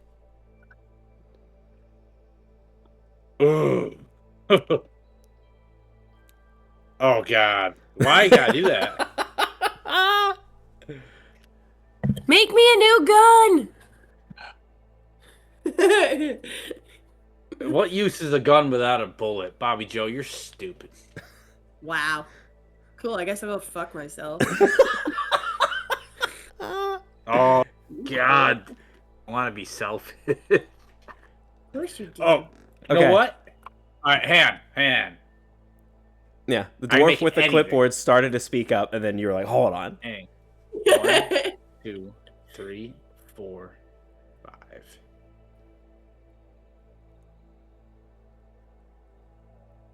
Can I roll Would you a have to make D? something lame like friendship bracelets for No. Can I roll a D6 with a 1 through 5 indicating one of us to see who I'm focusing on, and a D6 would be your choice, DM, of what it is. So you can do that. Or As you, hang on, and your wheels are turning, the dwarf in front of you will say, I've also been instructed to remind you that there are gifts incoming. So, you will all be taken care of. This is more for you to feel fulfilled creatively.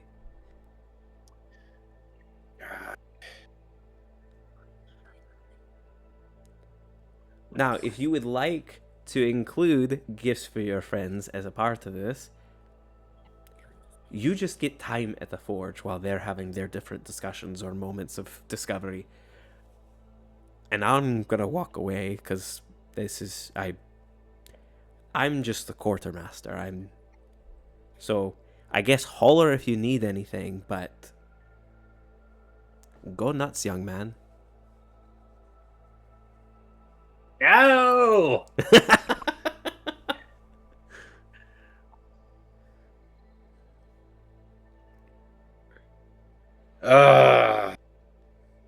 Yeah?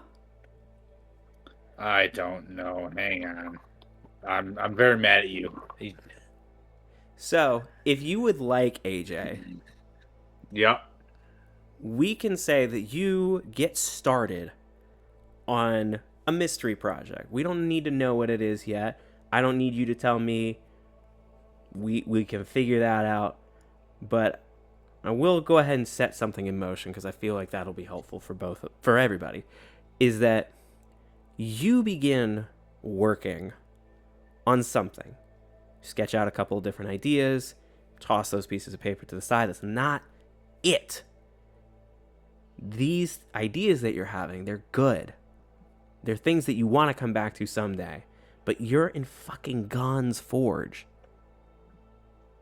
You're only going to get, inherently, intrinsically, you're only going to get one shot at this. To bring something from Gon's Forge back into New Ammolia. You hope, deep in your heart of hearts, that you may return here one day to make even more glorious things. But those things will live on with you in the afterlife. They will not leave the forge the way that this thing here has the opportunity to. And that's burdensome. That is stress-inducing. And so there's a moment where you're just trying to clear your head. You're just trying to focus a little bit. And you hear a voice in your head. Perhaps it would be good if we begin the routine.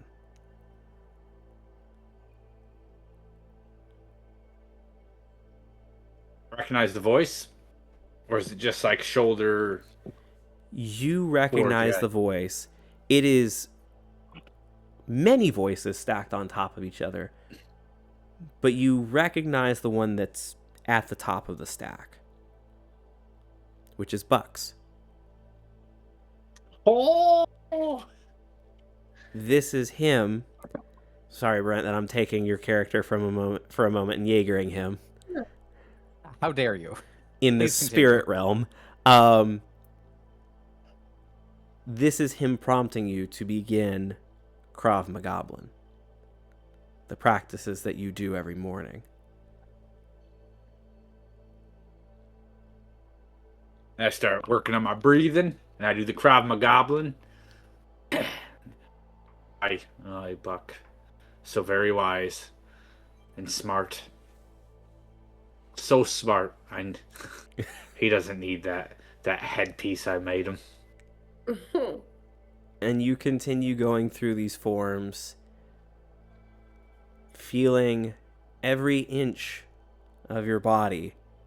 Like you're feeling the tips of your fingertips. You're feeling you within yourself. In a way that, I mean, let's be honest, Dwarven society does not really encourage this type of thing. Not that they discourage it, but like that's just, it's a little too woo-woo for them.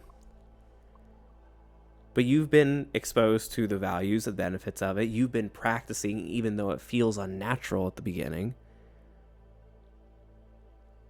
As you continue flowing into these different forms that Buck has taught you, you'll hear another voice that sounds similar to Buck. You'll recognize the stack.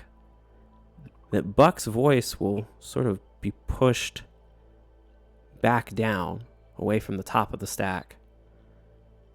And another voice will, yes, I see that Buck has taught you well. You are quite practiced, quite composed with Krav Magoblin.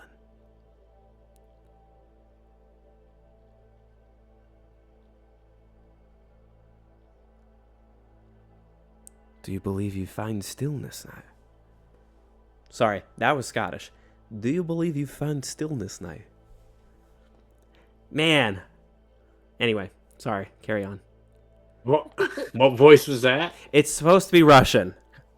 I've done too many Scots in quick succession. Too many Scots-Irish in quick succession that it's...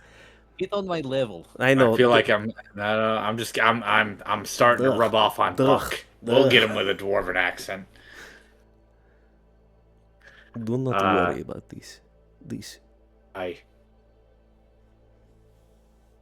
Krav Magoblin brings stillness and precision to each of my strikes, which I feel translates over to the forge. Do you feel it brings precision to your mind? To channel the creativity? I'd like to think so.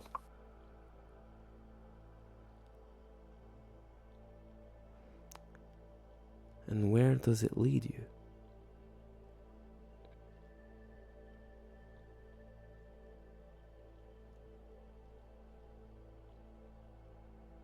All right, so good question. Yeah, so we're gonna cut here.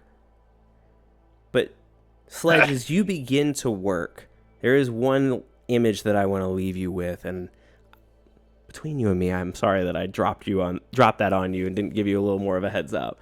But I'm gonna leave you with this tableau that as you come out of doing the forms of Krav Magoblin and begin to work in the forge, you have an idea of what you're making. right? You and I are going to figure that out later, but you're working on it. And as you start to turn to go grab some metal to begin shaping, you see the ghostly form of a goblin walk away from you, grab what you intended to grab, and bring it to you. All right. You turn the other direction to go grab a tool, and you see that there's another goblin, different than the one before, handing you a hammer. And as you begin to work on crafting this, you see the dwarven ancestors line up to watch you on like a balcony overlooking the forge. And around you, Buck's goblin ancestors helping you craft this masterpiece. Right. All right. So we will come back to this. I left one scene in particular halfway through, and we're now going to close the loop on that scene. Back to Bobby Joe, who has been faced with a very difficult question. Have you thought any more about what we just discussed? Lathander is looking at you with a mixture of certainty of his position, but trying to remain open-minded enough to hear what you have to say. Of, like, I don't know, it just seems like there's bad stuff that happens that we build on, and then there's just bad stuff that people just accept for some reason. And, like,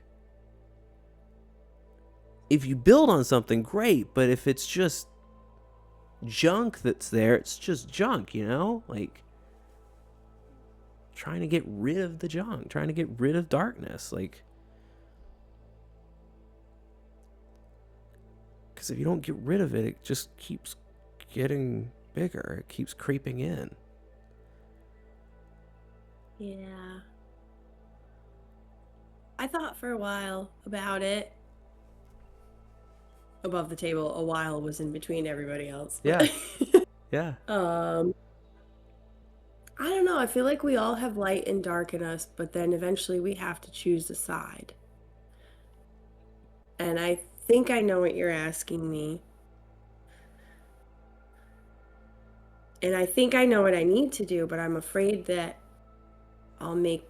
that'll be the wrong decision. Okay. I don't want to regret it later, is what I'm saying. I mean, fighting for the light and fighting against darkness really doesn't seem like a decision that you regret, you know? Like, that's just... Yeah. Do you think it's possible to get somebody to see the light? Yeah, I mean, for sure. I think that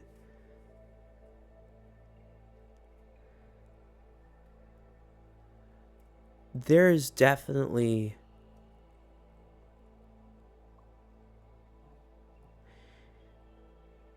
just because someone hasn't made that choice yet, and he, like, there's a moment where he realizes, like, and you can see it kind of across his face, like, we're not doing insight checks here for the most part, except when they are convenient for narrative storytelling. There's a moment where he realizes how strong he's been coming on, and there is something searching in your question, right? You are wanting to work within his framework, and it's not necessarily that you have a specific goal in mind, but you're fighting for something. And He's like, "Oh, yeah, yeah, and, you know, that's something I probably should have told you too, and I'm glad that you picked up on it, like, before I got there, which is light doesn't always behave the same way for everybody, right? There's certain things that, like, isn't gonna... There's certain things that are pretty, like, black and white, as we've talked about, and, like, I hate gray stuff, but even the perspective of light changes. Like, there's... If I take an object, a cylinder, right? And I've got this cylinder, and he'll, like, conjure a cylinder in front of him. If I shine light directly at the cylinder, like this, right? The shadow on the wall behind it is going to be a rectangle. But if I flip the cylinder around like this and shine light at it, well, it'll be a circle. And so maybe I'm coming at it from a rectangle and you've got a circle. Like,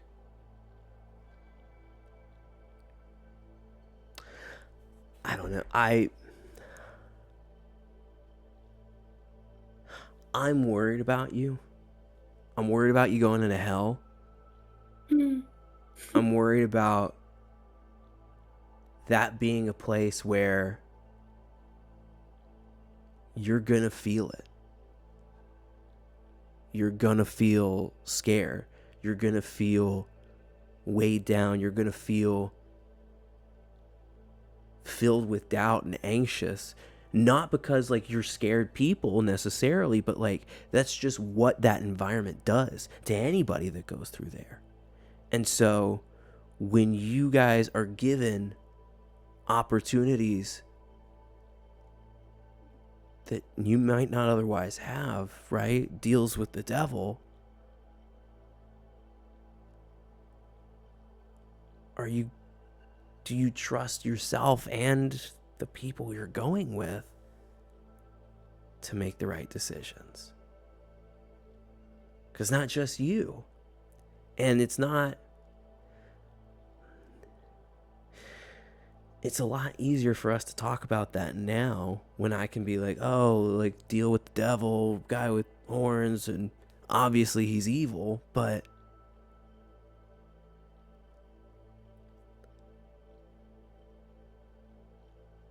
there's the perception of the world or the fight between light and dark, right? This pure white light versus the pure pitch black dark.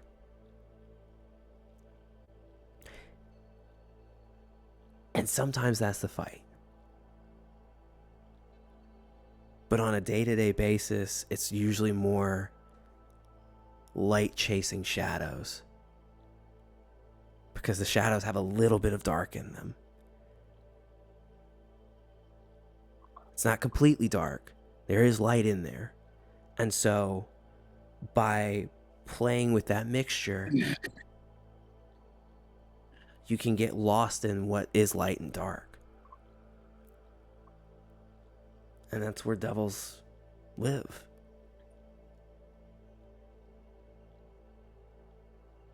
Well, I think I trust myself, and I think I trust a majority of the group, but I guess it depends on the situation. I guess I won't really know until I get there. But I think for myself, I would make the right decision. I think so too.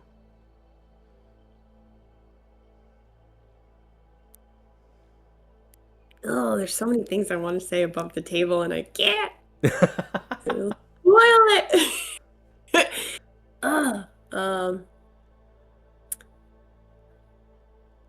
I don't know. I trust you. So I'm definitely keeping my eyes peeled, and like I said, I have those things in the back of my mind, so I'm prepared. And I guess we'll see what happens, because I don't think it's anything I can do anything about right now. It's not time yet.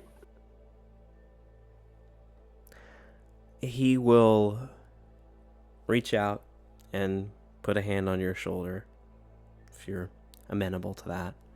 I trust you too, Bobby Joe, and I wanted to talk before all this happens, but I knew before we had this discussion that I trusted you and that you have,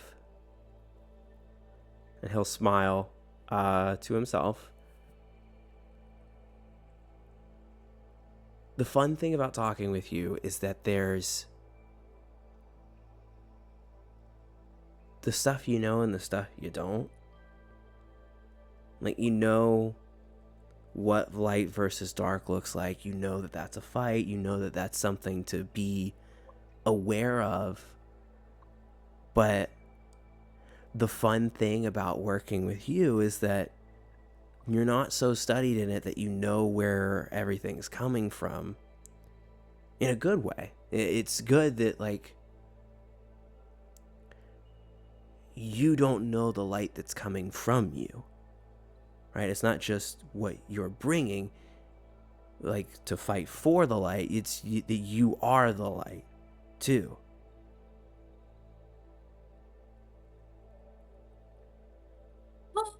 No, I'm just kidding. There's a moment that he plays along with that bit and, like, forms, like, a small sunlight ball at your chest. He's like, holy shit! No, I'm just kidding. Okay. But, like, no, like, for real, dude. Like, not even, like, joking around. Like,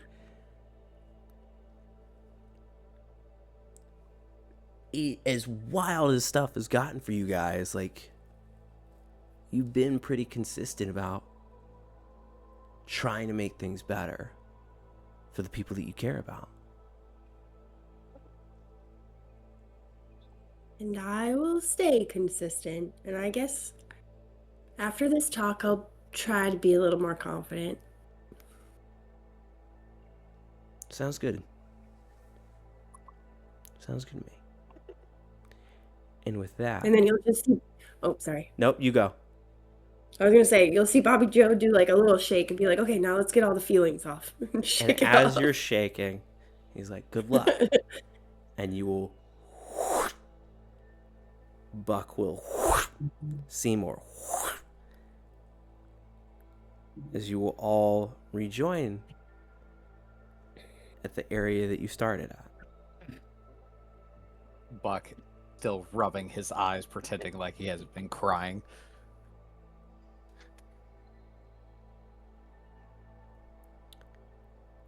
And we'll say, Gond will address all of you. I'm glad we got this time. I didn't get to speak to all of you. I kind of had something I needed to attend to. Shoot a little finger gun at Buck. But I'm hoping that we at least got a chance to address some of the things that we needed to with each of you. Perhaps there might be more communication that needs to be had, more conversation, but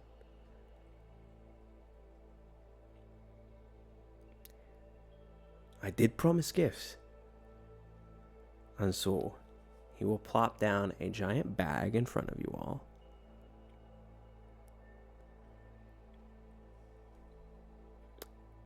This is for the fights ahead, because everyone will be difficult, everyone will be meaningful, and I cannot have the bravest warriors in New Ammolia step into battle without every possible advantage at their disposal.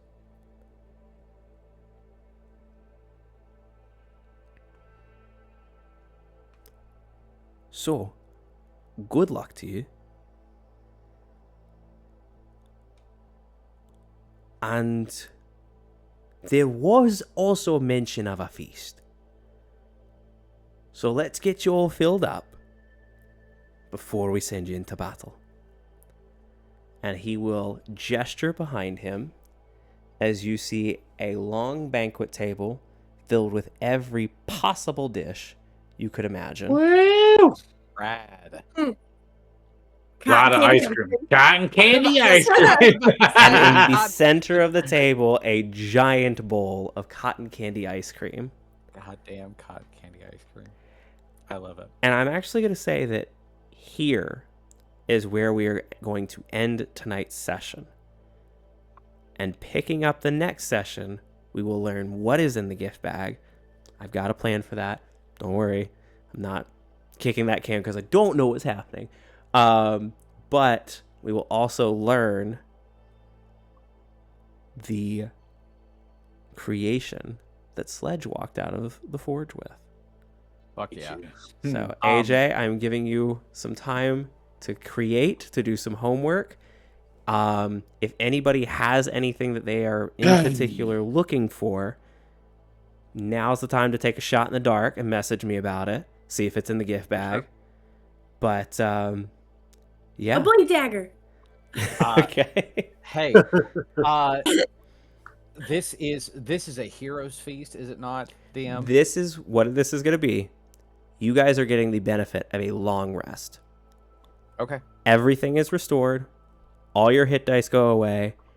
And I believe Hero's Feast gives you temporary hit points as well, correct? It does, yes. I will send the spell. What I have found in previous, because not to speculate, but like we're gonna be in hell for a minute. So I have found that like you can add the effects of Hero's Feast onto your character sheet. So Okay. I'm putting it in the chat here. So basically, like immunity to fear, immunity to poison, and the so that's poison damage and the poison condition. Yep. And advantage on wisdom saves. So like you can add that like to your character sheet. Cool. Hell yeah. Yeah. So you That will also get the benefit of a Hero's Feast. So save that, not for right now. We'll do that at the top.